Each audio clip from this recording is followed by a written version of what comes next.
शासनाच्या वन विभागाच्या सह्याद्रीतील नव्या व्याघ्र प्रकल्पात शाहूवाडी तालुक्यातील 63 गावांचा समावेश झाला आहे। त्यामुळे या गावच्या परिसरातील विकास कामावर परिणाम होणार आहे। कोणतीही जनसुनावणी न घेता शाहूवाडीतील गावांचा समावेश करणाऱ्या वन विभागाच्या जबाबदार अधिकाऱ्यांवर फौजदारी गुन्हे दाखल करण्याची मागणी पंचायत समितीचे उपसभापती अमरसिंह खोत यांनी केली आहे।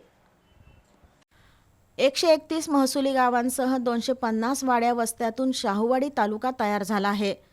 तालुक्यातील बहुतांश गावं जंगलाशेजारी वसली आहेत। ही दुर्गम गावं असून भौगोलिकदृष्ट्या त्यांचा विकास होणं गरजेचं आहे। सह्याद्री व्याघ्र प्रकल्पात शाहूवाडी तालुक्यातील 63 गावांचा समावेश केल्यानं नागरिकांच्या जनजीवनावर परिणाम होणार आहे। वन विभागाच्या वरिष्ठ अधिकाऱ्यांनी जनतेला कोणतीही माहिती न देता अथवा जनसुनावणी न घेता तालुक्यातील गावांचा व्याघ्र प्रकल्पात समाविष्ट केल्यामुळे वन विभागाच्या कार्यपद्धतीवर जनतेत असंतोष खदखदत आहे। व्याघ्र प्रकल्प किंवा कॉरिडॉर जाहीर झाल्यानंतर घर बांधणी, रस्ते, विकास, पर्यटन आणि जमिनीच्या व्यवहारावर कडक निर्बंध लागू होणार आहेत। त्याचा ग्रामीण अर्थव्यवस्थेला मोठा फटका बसणार आहे। वन विभागाच्या कामावर लोकप्रतिनिधी नाराज आहेत।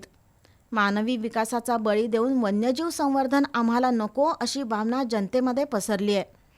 वन विभागाचे अधिकारी मात्र कागदी घोडे नाचवत असल्याचा आरोप अमरसिंह खोत यांनी केलाय।